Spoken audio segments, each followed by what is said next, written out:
Hey, what's up guys? Matt Laidlaw here, coming to you from Laidlaw's Harley-Davidson, the oldest, largest, and finest dealership in the greater Los Angeles area. So today I'm going to be doing a test ride and a review on the brand new 2017 RoadGlide Special, the FLTRXS.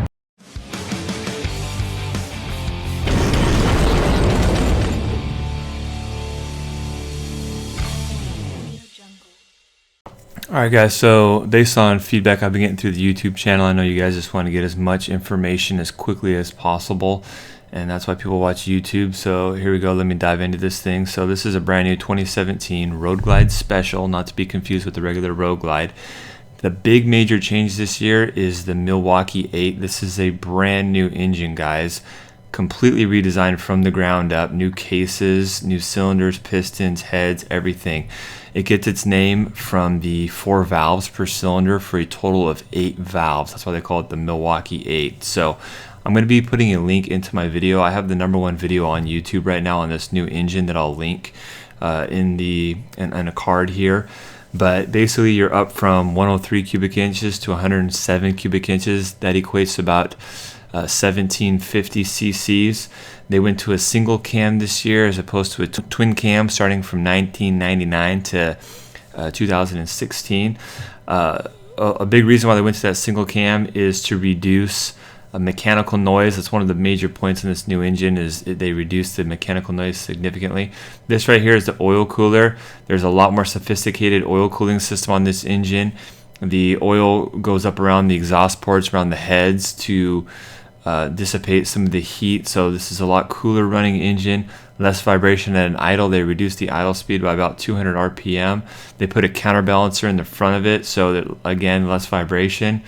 So this particular bike has some accessories installed on it, and I went over those accessories in detail in my last video when I took the bike to Julian. So I'll be putting a card up in the upper right to link to that video if you want to see some details. But this bike has the cooling fan down there to the left of the engine. That's a brand new part that Harley-Davidson developed for this new Milwaukee-Eight. I've got the Tallboy handlebars on here. This is a Harley-Davidson genuine part here. I've got the organizer in the windshield there.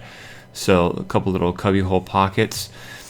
In 2015, when this RoadGlide Special first came out, they applied the 6.5-inch infotainment boom audio system to these bikes.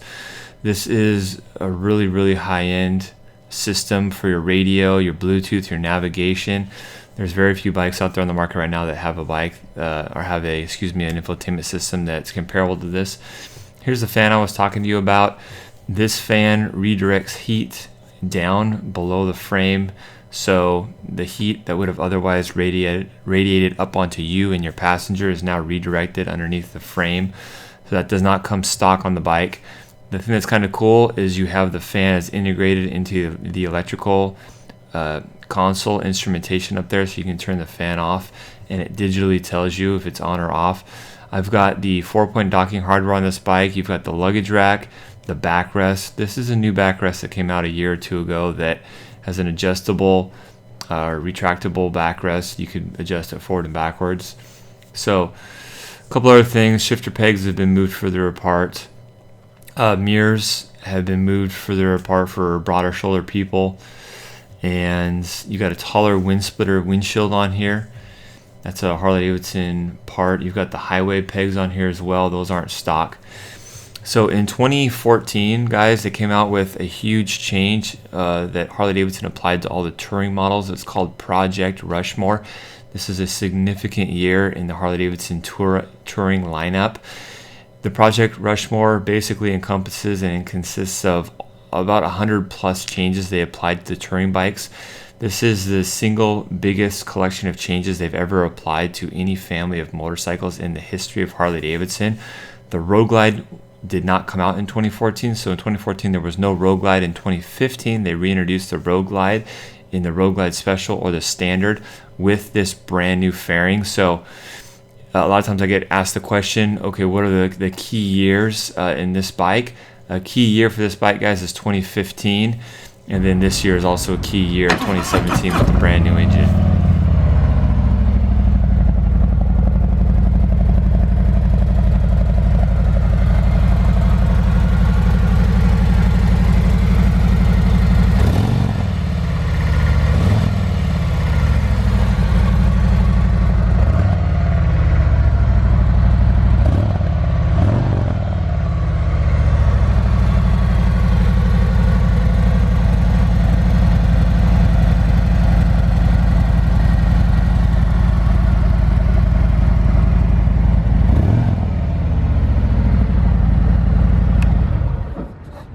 Alright, so there's a little sample of the engine. I will say that this bike has Harley-Davidson's Stage 1 kit. The Stage 1 kit consists of the Screaming Eagle mufflers, the Pro Street tuner, so it's a little tuner. Harley-Davidson at the dealers anyways no longer do downloads.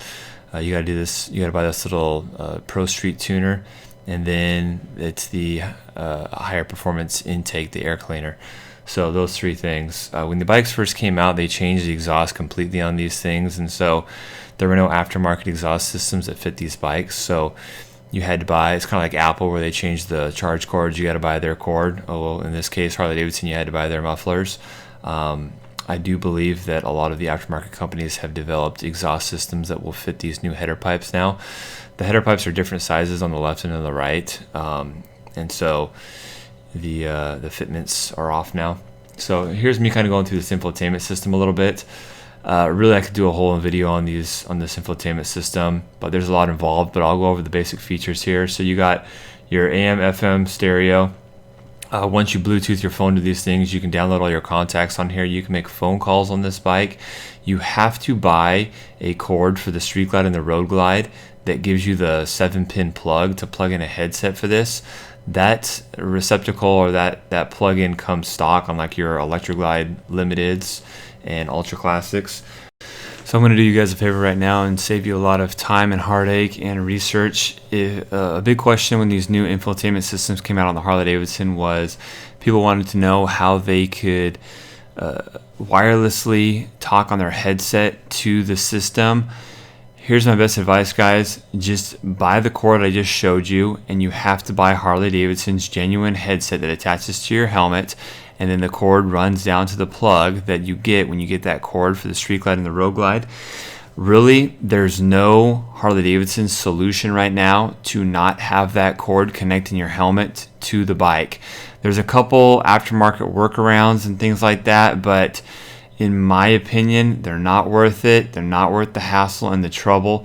Just run the cord from your helmet to the bike and you can get the full functionality of this system. That allows you to talk on the phone. That allows you to voice command your radio, your GPS, and your phone.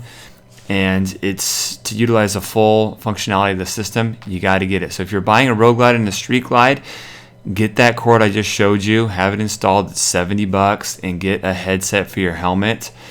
And you'll get a lot more benefit out of the system than you would otherwise. So this year, the 2017 model year, Harley-Davidson came out with this Bluetooth headset. This is a half helmet one. They also have a full helmet one I'll show in just a second. But there was a huge misconception that these were finally the Harley-Davidson solution to make it so you didn't have to have a cord running from your bike to your infotainment system. That's completely false. This does not integrate with the infotainment system, guys. This is for guys that ride Sportsters and Dynas and or Road King, and people that want to communicate on their phone to other riders that don't have the infotainment system. So these Bluetooth systems will not integrate with the infotainment system. It even says right there in the book. So let me give you guys kind of a brief history about the RoadGlide and kind of how it evolved into the bike that it is today. So in early 2000s, they had a bike called the RoadGlide, and it was an FLTR, and it had a lot of the common touring styling and suspension that you find on a lot of the touring bikes at that time. And in 2006, Harley-Davidson came out with a bike called the StreetGlide. And that came way because a lot of people that were buying Electroglides like FLHTs or FLHTCs were stripping them down, taking the tour pack off, and just having a touring bike with just the front fairing and the radio. Well, so Harley-Davidson decided to just make a bike from the factory that was a stripped down minimalist type touring bike that still had the Batwing fairing on it and the radio and everything. So that made for the StreetGlide, and it's kind of been history since. StreetGlide is now the #1 selling Harley-Davidson and the #1 selling bike in the world in that class. So what they did in 2010 on the RoadGlide is they applied that same mentality of minimalist, less is more, chopped, smoked windshield, lowered rear suspension, very minimal amounts of lighting and chrome trim around the fenders and everything, and so they applied that to the RoadGlide in 2010 and made it the RoadGlide Custom. And it adopted the X at the end of the letter designation and made it a FLTRX instead of just the FLTR. So since 2010, the Street Glide and the RoadGlide were very much the same bike as far as styling and everything. Really the only one big difference was the fairing. And on the RoadGlide you've got the shark nose, as it's commonly referred to. Its nickname is the shark nose fairing. And the big difference is on the RoadGlide, the fairing is frame mounted, so it always stays pointed straight, and the steering moves independently of the fairing. So that's a lot different than the Batwing fairing that you find on the Street Glide or the ElectroGlide Ultra or the Ultra Limited. The Batwing fairing is fork mounted, so it swivels with the forks when you turn the handlebars. So that's really the major difference between the RoadGlide and the Street Glide. And in 2014, as I mentioned earlier in this video, they came out with what's called Project Rushmore, where they completely redesigned the fairings on the Batwing bikes, and they implemented a lot of really big significant changes during that year. They beefed up the forks, they changed the electrical system completely, they introduced these infotainment systems that you see here. They have two, they have the 6.5 inch and the 4.3 inch. And so, the technology was pretty much state of the art and the best in the world, bar no makes, as far as an all-in-one infotainment system on a motorcycle. And then they did not have a RoadGlide in the 2014 model year. So in 2015, that's when they introduced the brand new shark nose fairing that you see on this bike today. So this was a huge improvement. They implemented these new slipstream venting systems. So on the RoadGlide you have 3 vents. You have one on the top you can kind of see there that is a cutout in the organizer I have on this bike. Again, that organizer is not stock.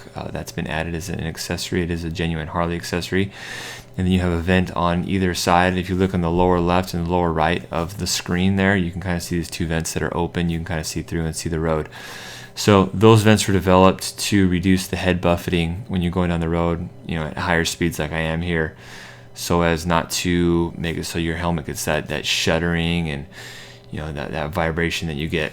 I will say that the windshield I have on here is a taller windshield, and so that definitely helped with the headwind as well on this bike. One thing I can say, because a lot of people want to compare the RoadGlide and the Street Glide to each other, I will say that with the stock windshields on both of these bikes, I feel like the Batwing fairing model, so the Street Glide, does a better job at bumping the wind up and over your head. And I would mostly attribute that to the fact that the RoadGlide fairing is situated further away from you. And so when the wind in the air hits your fairing, it has more time to hit the fairing and come back down and hit your head. So with stock windshields, I feel like the Batwing fairing does a better job at deflecting the wind up off of you. Now I will say the fairing on the RoadGlide is bigger. You've got more of a wraparound effect with the RoadGlide fairing. You've got a little bit more additional storage space in the 2 compartments that I opened up a little bit earlier in this video. So if you're looking for a little bit more storage, the RoadGlide might be your cup of tea. But another big thing that people want me to explain to them, I get asked this question almost daily, is they say that they hear that the RoadGlide splits the wind better and just handles a lot better in high winds, high speed situations. And I would agree to that statement to a small degree. And what I mean by a small degree is a lot of times people want to overemphasize the idea that the RoadGlide is just going to handle a lot better in the wind at high speeds and everything. But I've ridden both of these bikes in high winds at high speeds, and quite frankly they both ride and handle really good in those conditions. And so in my opinion, I wouldn't recommend either one of the bikes to someone for that purpose alone, or for that criteria alone. I will say, and the test I do is how comfortable I feel on the bike at high speeds without my hands on the handlebars, and I feel a little bit more comfortable on the RoadGlide doing that, like on the freeway with no hands. I feel like it's tracking straighter, and it's less affected. But the Street Glide does really well at high speeds as well in high wind situations. So I think sometimes the thought is that people think that they're going to get on the batwing fairing model that has the fairing attached to the forks, and they're going to get a high wind situation, and that they're going to get a big gust of wind, and that the wind is going to blow the fairing, which will then jerk the handlebars and make them get in a wreck or something. And that couldn't be further from the truth. So really the advice I give people when they're trying to decide between a Street Glide and a Road Glide is I tell them these few things. I tell them get the one that fits you the best. Sit on them, and if you can, test ride them both, and get a feel for both of them, which one the ergonomics are the best for you, which one you like the looks of the best. They both have a very distinct look. The Road Glide, I will say, has a little bit better lighting stock. This Road Glide has LED reflector headlamps, and it has 2 of them. The Street Glide has just a single dual halogen bulb lamp in the front, so the stock out of the box lighting is better on the Road Glide. And also, if you're going to do custom bars, the Road Glide is a little bit easier, and you have a little bit more options as far as custom bars, because the bars are uninhibited by the fairing. All you have there is just the instrument cluster, and that's about it to work around. So if you're doing a custom bar, then the Road Glide, you have a little bit more options, a little bit more leeway. On the batwing fairing bikes, such as the Street Glide, there's plenty of bars out there that will go on these bikes, don't get me wrong, but you have to have a very specific bend to work around the fairing for custom bars to work. So I want to go over another feature that was released this year with the 2017 touring lines. And so, this Road Glide that I'm reviewing in this video would definitely fall underneath this. But Harley-Davidson made an upgrade to their hydraulic clutch this year, and so they implemented assist and slip clutch ramps on this new clutch. And when these bikes first came out, a lot of people were saying, well, why is the clutch lever pulsating? Or the friction zone is on the far end of the spectrum of the range of motion on the lever, and that's due to the pulsing from the assist and the slip ramps in the clutch. And that's one of the things that I noticed immediately. If you look at my Street Glide review, I said that the clutch lever had some pulsing in it, and I wasn't sure what it was. Well, this is what it was. The clutch is a lot better now. So what these assist and slipper ramps do for you is you've got about a 7% reduced clutch effort when you're pulling in the clutch now. And the slipper ramps act as a typical slipper clutch would act. And for those of you that aren't familiar with how slipper clutches work, basically what they do is, in the event of like rapid downshift, when your RPM is high, maybe your wheel speed is rapidly slowing, when you downshift and brings your RPMs, shoots up all of a sudden, a lot of times your wheel speed and your engine speed in relationship to what gear you're in don't all meet up real well, and it causes the wheels to skid and you lose traction. And so with this slipper clutch, you won't be losing that traction, and you can downshift rapidly. And because of these slipper ramps, they'll help slip the clutch as opposed to making your wheels skid. So let me talk to you a little bit about who I would recommend this bike for. So most riders, especially people that have been riding Harley-Davidsons for a long time, eventually all migrate up to a touring chassis bike. So, a lot of times the guys that have owned the Softails or Dynas in years past want to increase their comfort, and they like the idea of the radio, and usually for whatever reason, the more experienced riders that have been riding for a long time enjoy more of the destination rides where they're out on the road. Maybe they're traveling to a different state. Maybe it's traveling to various destinations, Grand Canyon, up the coast, whatever it may be. And so a lot of times more mature, advanced, experienced riders will migrate out to these touring bikes. That's not always the case, though. If you're someone that just wants really comfortable highway speeds, maybe you're someone that likes to jump on the freeway a lot, like myself. I live in Southern California, and so I'm on the freeway going everywhere. Or maybe you're a tall guy or a big guy. This is a great big man's bike. I'm 6'6". I weigh about 215 pounds. So I'm not big in the sense of being really heavy, but because of my length, this bike fits me pretty well because of my height. So if you're tall, if you're big, this is a great bike. If you're someone that wants the touring chassis bike but doesn't necessarily want all the big tour pack and all the frills around the fenders and the extra guards around the saddlebags, this is a great bike. For the guys that want maximum storage capacity, well, then you might want to consider the RoadGlide Ultra. And while I'm on the topic of the RoadGlide Ultra, basically what the RoadGlide Ultra gives you above and beyond what this RoadGlide Special gives you is you get a taller windshield right out of the box. You get the big tour pack. You get a lot more comfortable seat for the rider and passenger. It's more of a touring oriented seat. And with that tour pack you get on the back, you get a lot larger passenger backrest, wraparound backrest as well. So the people I would recommend the RoadGlide Ultra to over this bike are the people that are going to travel longer distances with the passenger and need the extra cargo room. The other small differences too is on this bike, it's a lowered bike. The rear suspension is lowered. On the RoadGlide Ultra, you have the full travel of rear suspension, and that's the biggest difference. Actually, I will say too, another real big significant difference with the RoadGlide Ultra is you have the water-cooled heads. So it has the twin-cooled engine. So it's the twin-cooled Milwaukee-107. So instead of oil pumping up and through the heads and the exhaust ports, you have water pumping through there, which is a more efficient cooling system than this oil. I will say though, this new oil-cooled system is a heck of a lot better than the old air-cooled twin cam 103.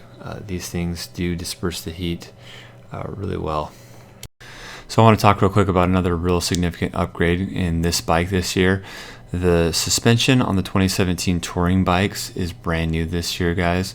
They use a new technology called a dual bending valve in the front forks, and this really helps the rebound of the front suspension, so it keeps the wheel on the ground a lot better than the 16 and older suspension. I bought a 2014 Street Glide Special when it was brand new, when the Rushmore project came out, and the bike was amazing. I absolutely loved it. I rode it almost every day for about 3 years. But one of the things that I did notice was, especially taking off from a standstill, if you started hitting bumps and things, the front wheel would jump around quite a bit, and it wasn't anything super bad, but this new suspension and this new system just keeps that contact with your wheel on the ground a lot better. So when you're going through turns, especially if the road isn't smooth, maybe you're going up the freeway and you start hitting like dividers and the reflectors in the road, this new suspension is a lot more confidence inspiring, where you just feel a lot more comfortable, and the overall comfort and the amount of shock and things you feel is reduced greatly as well. So one of the things they did in 2014 with the Project Rushmore is they increased the front wheel up to a 19-inch wheel, up from a 17-inch wheel, and they put a lower profile tire on there. But so whenever you go to a smaller sidewall in your tires, then you reduce a little bit of the comfort of the shock absorption properties in the bike.